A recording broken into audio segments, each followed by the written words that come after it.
Guys, Moonman here, and I'm in Beckley, West Virginia today to the Beckley coal mine, exhibition coal mine. We're gonna take a little mine cart underground. We're gonna go see how it was done, and then we'll probably show a little couple of the buildings out here. So let's go do it. All right, so we're gonna go through 1,500 feet of actual coal mine. This is a little museum that they have inside the ticket office here before you board. Here's just a little map of the place. We're right in there. We're gonna go in the mine, go underground, and here's a few things that are outside that we're gonna check out today too. And this talks about coal camps, which were just, since most of the coal mines were far away from established towns, the companies would actually build coal camps for the workers. So they had a little place. They'd have like a company store and different things for the miners to do and live around, so they didn't have to, because back then it was harder to travel through here. This is a model of Putney, West Virginia coal camp. There's a company store, boarding house, superintendent's house, doctor's office. This is about what it looked like in 1940. There's some photos of it there and some paintings of it here. All right, we're gonna go to the upstairs section here and go look at some more stuff here. And it actually has a working elevator for handicap accessibility, so it is handicap accessible.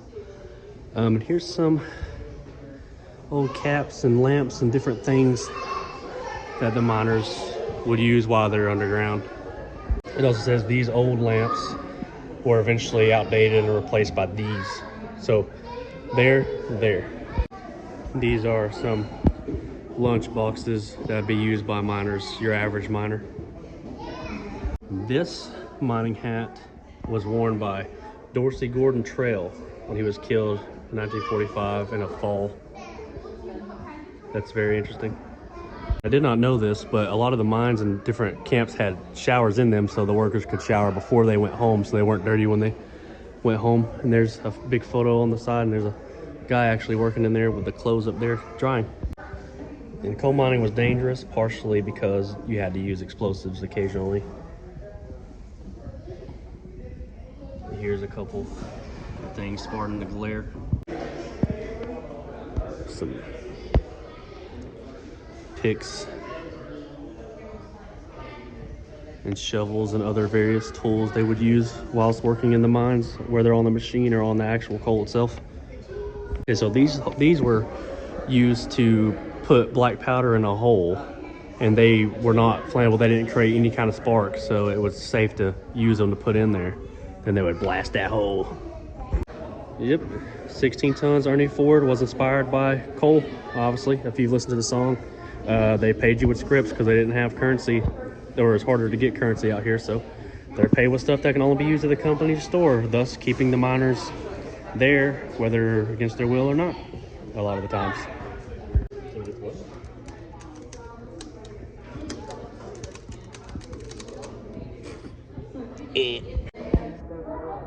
There's a baseball uniform from one of the exhibitions that the miners would do to keep busy while living in the camp.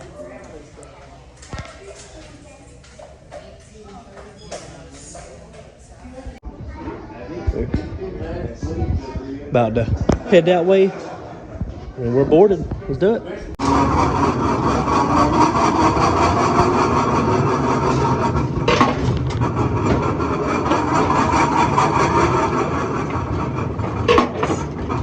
Before anyone can go underground, now you guys can stand up if you want to and sit on the railing. Don't fall out, okay? Don't bump your heads. If y'all want to, y'all can stand up and turn around. Before anyone can go underground, the mines has to be firebossed by a certified person. Someone comes in early, checks for methane, carbon monoxide. We take a look at the roof and the rim to make sure everything's safe. We don't have to do that here because we don't produce coal, but we still do. Every morning one of us comes in early and does those checks. I want to show everybody how they mined coal back in the late 1800s, early 1900s. I wasn't around then, all right? Today's coal miners are wearing a strap with a battery. It's mostly remote control. This mines was a pick and shovel all the way. There was never any electrical equipment ever used in this mines. We're going to show you some on the other side, but it was never used here. This mines went under the city of Beckley for about 7 miles in diameter. Now they had to take a pick out this coal, shove it on these cars. This coal seam right there, 28 inches high. That's what they were working in. They wasn't standing up like me. I'll explain it to you on the other side. They were working in 28 inches of coal. It'd be hard for those little miners to work in 28 inches of coal. The coal companies made the miners work 12-hour shifts. They demanded that they load 10 tons of coal in 12 hours. If they didn't do it, they could lose their job. A lot of times they brought their teenage son in to help them get their quota. Once they loaded the car, they all had a piece of wood with a number on it. That number corresponded to their name outside. That's how they knew who to pay. Now they were thieves back then like they are today. A lot of times the car would go outside, somebody'd steal that wood and put it on their car. This poor guy wouldn't get paid. So finally, they put the wood in the car first. Then they loaded the car up, and when it got unloaded outside, they knew who to pay. I brought y'all in on a 1930 model locomotive. Now back in these days, there wasn't any electricity. How did they drag these cars out back in these days? Mules, horses, donkeys. They even used dogs to drag these cars outside. That's the way it was back then. Everybody lived in a coal camp. Every coal camp had a company store. You heard the song 16 tons and all you get, another day older and deeper in debt. That's the way it was. They bought all their food, all their clothing, all their medicine, all their tools. Everything had to be purchased at the company store. Even the houses they lived in were rented from the company store. If a coal miner got killed back in those days, the company gave the family 3 days to move out so they could get another family in. Each week, the miner would go to the company store and withdraw what's called scrip. It's like a debit card is today. They go in, say, I need $20 worth of scrip to do me for the week. If they went over that, the company would deduct it from their pay. They were in bondage to the company store. Does anyone remember the old store, Montgomery Ward's? Okay. They would accept that scrip in the early 1950s, but they only gave the coal miner half of what it was worth. So they were in bondage to the company store. I talk quick because I try to give y'all all the information I can. I've got an LED light on my cap. They didn't have LED lights back then. They started out with a teapot and a can of kerosene. They'd empty the kerosene into the teapot. It would fit on their cap. They would ignite it. It'd be an open flame. Now what happens if that flame happens to hit a pocket of methane? Boom. There's going to be a pop. A lot of methane, there's going to be an explosion. This light only lasted about three and a half hours. Then they'd have to relight it again. Things are good things come to those that wait, right? I've got a wire here right here. Coal miners always hiding something. All right, now after the teapot, they came out with what's called a carbide lamp. This is carbide, this is water. When you mix water with carbide, it forms acetylene gas. Anybody ever welded? See that gas coming out of there? That's good. It does.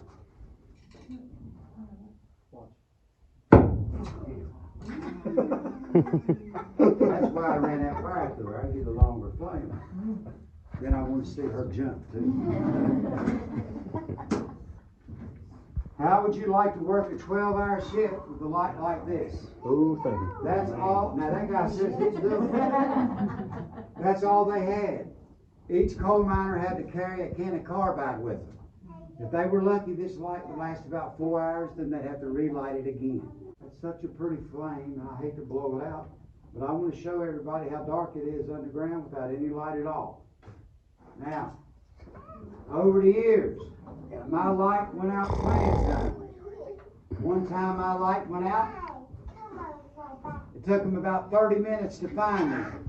I had one major worry, one major concern. What was it? And it wasn't going to the bathroom. I don't have to have a light to go to the bathroom. I wouldn't worry about it collapsing. That wouldn't have anything to do with me not having a light. Getting your way back out? Well, I couldn't go. I had to stay still. Another minecart? I got a bunch of city slickers on here. I had to worry about a rat crawling on me. Y'all came here to hear about Dan, the that's rats. dinner. I'll tell you all about them. We used to use this to check for methane. You can put that lamp a foot from the roof. If the top of that flame turns blue and elongates, that means you're in methane gas. They didn't have any way to check for it back in those days. Another thing we would use this for is to check for what's called oxygen deficiency. In other words, you could be walking along. If that flame goes out or starts to go out, you don't have enough oxygen in front of you to survive. That happened to me years ago. I'd be walking along, that flame would almost go out. I would back up into what we call the fresh air, and the flame would shoot back up again. They had no way to check back in those days. Today, they use a spotter. All you do is push a button, it'll give you a methane check, carbon monoxide check. It'll tell you how much oxygen you have. So there's one thing they used back in those days to check for oxygen, low oxygen, and methane. And this is what it was right here. What is that? What does that look like in there? Bird. The canary. What kind of bird? Canary.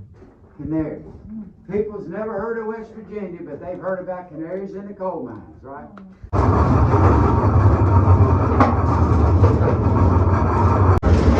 We're very close to the wall. We're very close to the wall. Huh? I know. The roof. Over there, they were picking the coal down. Now they're still using the pick, but they're doing something different. Now they're laying on their side, and they're going in, 3 feet in and all the way across. Now that's called an undercut. Why would they be undercutting the coal? What are they going to do different? They're going to blast it down. It's got to have a place to fall. After they did the undercut, they took that old breast auger, they drilled 3 holes. They reached in their pocket, they got out their little balls of black powder with their fuses, which they purchased at the country store. They blast the rock down at night to get it out of the way so they'd be ready to go in the morning. In other words, if the coal seam wasn't high enough, and it's not high enough right there, this is their actual work areas back then. I happen to be a certified shot fireman. I have blown up a lot of stuff in my life. Now, I'm not a terrorist, okay? But I've blown up like a roof. That's what they all say.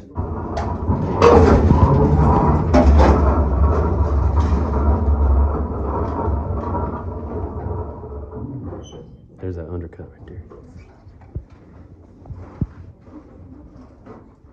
Days are finally over. This is a 1929 model loading machine. They had blast days are finally over.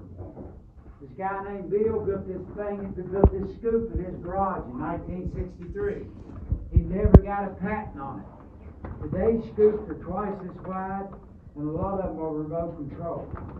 This is hydraulic. It's a scoop bucket. They go up and down. You can use it to push coal, clean the roadways. If you needed supplies, you tell the scoop man. We called him the gopher. This is a great piece of machinery, but they never got a patent on it. The coal companies copied his idea and made millions.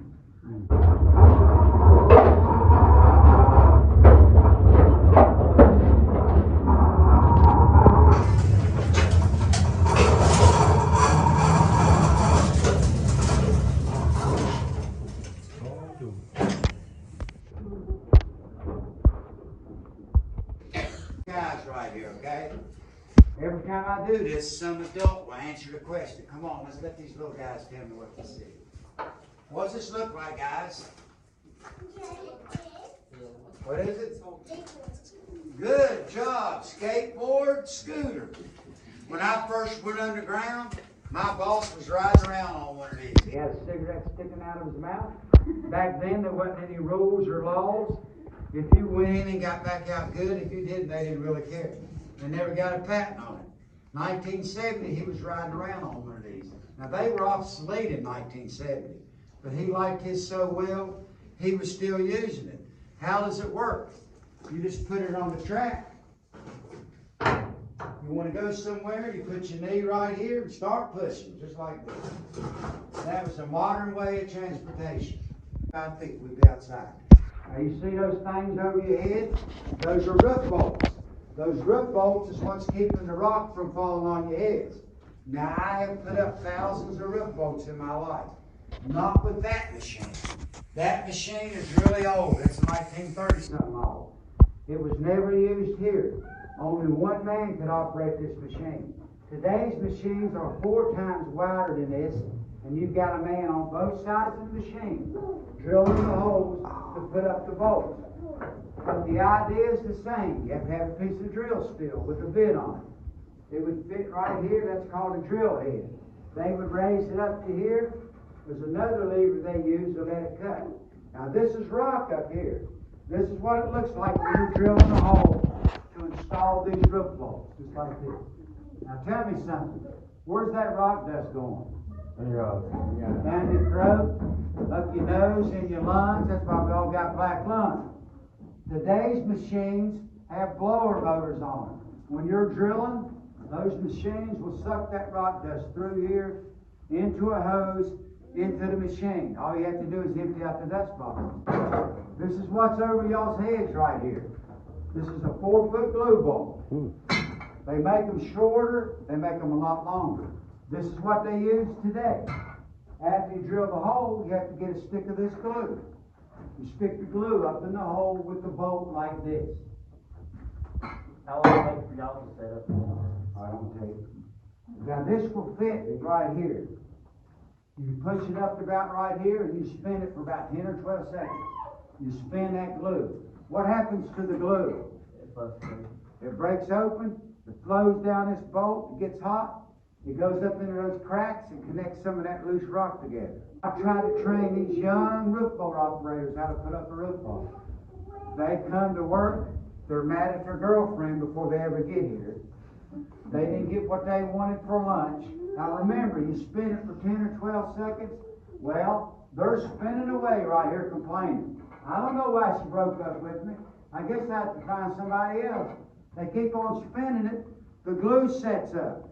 You can't push the bolt up in the hole. You got this thing hanging down. You know what we call these? Helicopters. You gotta tell everybody, watch your head, there's some helicopters over here. I've hit my head on them and it don't feel good. Coal miners got a nickname for everything. What is this? Trash can. A One pan. lady said, a dinner plate. Come on now, who's gonna eat all this? See that over your head, those little square plates?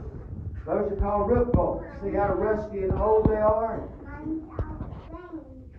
See the newer ones? During COVID, they brought a crew in here. They put up a lot of new roof bolts everywhere to make it safe. We call this a pizza pan. You drill your hole, you drop your pan down.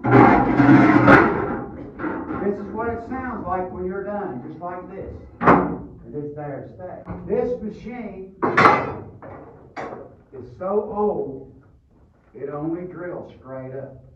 Y'all heard that song, To the Left, To the Left? Y'all thought I was too old to know that song, didn't you? Yeah, you did. The new machines drill to the left. They drill to the right. And they drill straight up. That's why you see all these plates and pizza pans everywhere. The new machines will do that. The old machines wouldn't do it. That's called a brow. That will roll over on you and kill you quicker than that roof will. They didn't have any way to support them back then. They just put a piece of wood under there and hope for the best. This is called a kettle bottom, right here. Another name for it is a widow maker. If that falls on you, you've had it. That weighs about 280 pounds. Do you see how slick it is? They're in the roof everywhere. They'll fall out without warning. You can't drill a hole in them and put up a bolt, they fall out. You have to drill to the side and put a strap under them. I'll show you some straps on the way out. Who can tell me what that is, actually? Tree trunk. Who said that? Y'all been to the coal museum? Y'all just naturally smart. That is a petrified tree stump. What is coal? Coal is vegetation that's been under water and pressure for thousands and thousands of years, and it turns into coal. Where you're sitting at used to be vegetation, and it turned into coal. What we got right here? Lunchbox. Lunchbox, lunch bucket, what else? Coal miners like to be sophisticated. We call this a dinner bucket. Take the top off. What you got here? A pan. Dessert tray. Oh. Coal miners eat their dessert first. You might as well face it, we might not get out of here. We might as well eat that sugar while we can, right? If you go to work and there's no cake or pie, you got a problem at the house. She don't care enough about you to even give you dessert. What's this? This is the main course. Back in these days, they didn't have any way to heat up their food. Today's coal miners has a picnic table, coffee pot, microwave. They get 30 minutes for lunch. They come down, take a sip of coffee, read the headlines. That's enough to make anybody want to go back to work, right? All right, guys, what's this? Water. In the old days, they would fill the water up to this line. Now let's pretend we're back in the late 1800s. This is their dinner hole. The guy's been shoveling coal for about 6 hours. Now remember, he's not standing up like me. He's working in that seam right there. He crawls down here to get a drink of water. No water.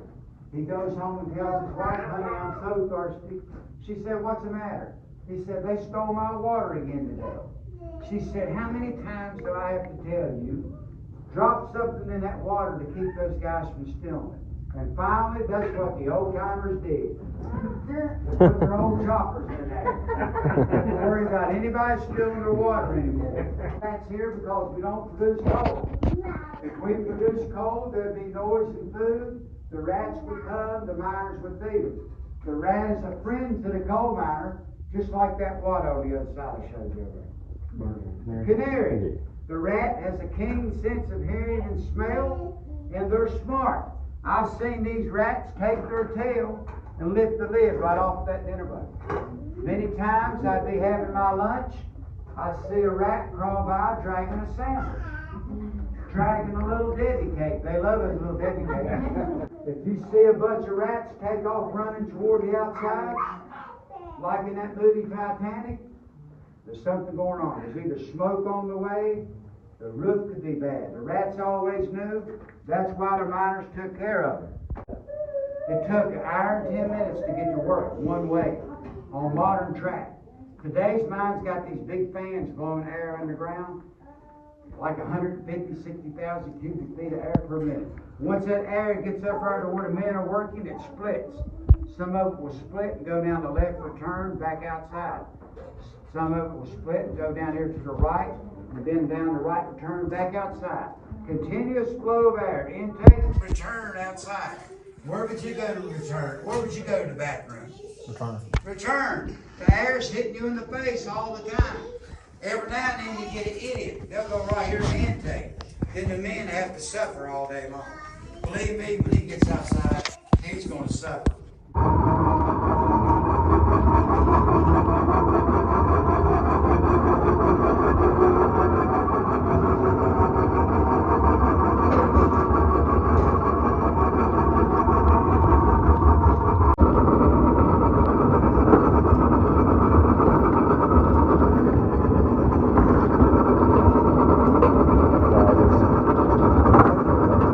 I don't know why there's a water slide, but I like it. Then we're going to look at some of the buildings. This is the bachelor shanty. Not too bad. It says single miners will stay in the coal camp, or married ones would stay in these shanties until the weekend, whenever they were off, and they'd go back home. It's pretty cool. There's FDR. And this would cost them about $2 a month at the time. Pretty cool. We'll go check out what the superintendent's house looks like so we can compare that to the worker's house. Let's do it. A 3,600 square foot house that was built in 1906. It was originally 6 bedrooms, 3 floors. 2 of the bedrooms were on the 3rd floor, but we just have storage up there now, so we don't show the 3rd floor. And the 2nd floor, we took 2 of the bedrooms and we set up the doctor's office and the post office and the barber shop. But, you know, those would normally be out in the coal camp. They would not. It's a real nice dining hall. Had And nice the drawer record player. leads up on the third floor also.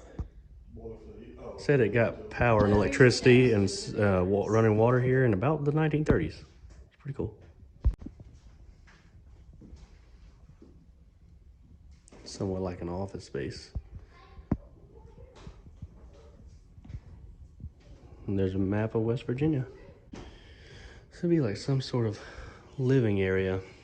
And honestly, it's actually pretty wholesome and nice. I really really dig the decor on there and the old vintage things. It's really interesting.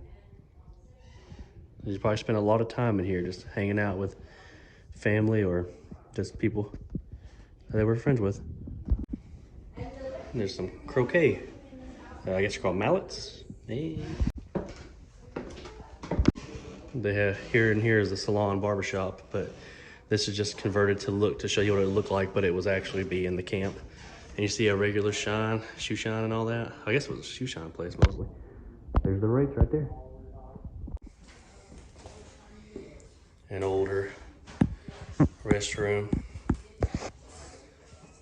Not too out of date, really. And here's a child's room. Probably a little girl due to all the dolls.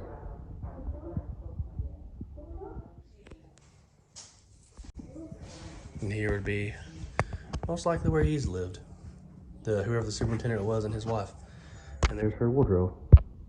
Or what it would at least look like back then. It's very beautiful.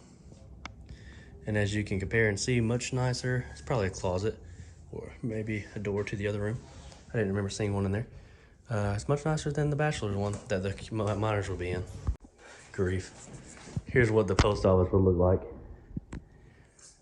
This guy was a little creepy when I came around the corner, not gonna lie.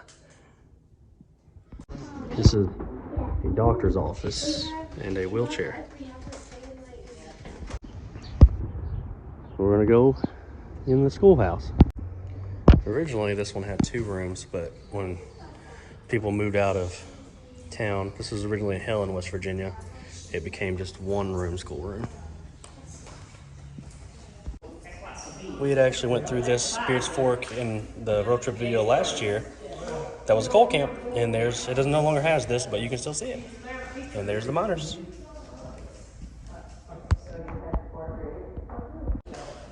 And the mines were very much integrated, even as far back in the day. Check out my video from Thurman, West Virginia, where we're gonna go see what is still there. Here's part of the old Thurman mine in the old town, coal camp. Anybody ever? Oh yeah. I never got paddled in school because it wasn't allowed, but on our birthday in 1st grade, we got whooped. However much old we were. I got the paddle. You did? You had a paddle in your school? I only got it once.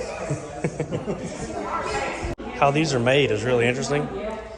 The desk is behind the seat, so the person behind you would use it. But I guess this person just didn't have one. Pretty interesting. This would be more like a regular miner's home. There's like an old coal camp there. That one was in Sprague, West Virginia. And here's a replica of the homes. Let's go check it out. The living area. That's a house. It's a pretty nice house. Oh, there's a room back here. Be like a bedroom. Yeah, the average miner's house wasn't too bad. Not too large, not too small. You got a small family, you good. Hopefully you let me use it. Oh, that one's plugged. We're inside the church here. Last offering Sunday, 4. Attendance last Sunday, 86. Number on the roll. This church was originally in Pemberton, West Virginia. And the coal baron, like one of the big coal miner monopoly guys, he actually built and donated this church to Pemberton. So not all of them were, terrible.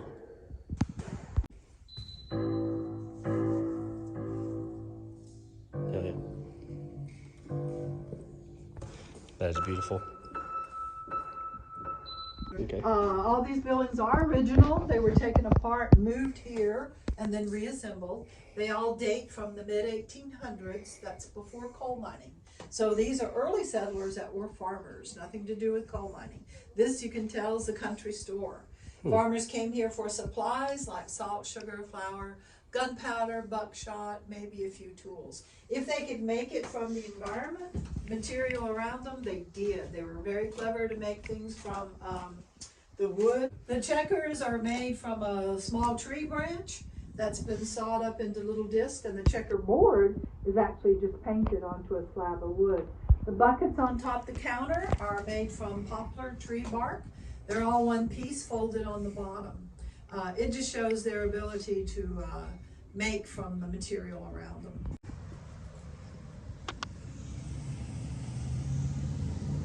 But what's interesting is the outside logs are American chestnut, which used to be thick in the Appalachian Mountains. It's a tree that grows 100 foot tall, 10 foot wide. It's very hard. It doesn't really say what it is, but I think this is like a leather works or something. It's for your saddles and your animal stuff. Yeah, it's pretty cool. I think you would call this tack. Yeah. Tack bar. Yeah. I think that's what I would refer to it today as, I guess. All right, that was the Beckley exhibition coal mine here in Beckley, West Virginia, and all the things surrounding. Very fun. It feels great in the mine. Way better in there than it does out here. The guide, he was really cool, and he was a coal miner himself. I think you heard him mention that. I really like that guy. I really recommend this place. It's very cool, and it's definitely worth the money. And I'll be back one day for sure. So thank you guys for watching. Like, subscribe, share. Moonman out.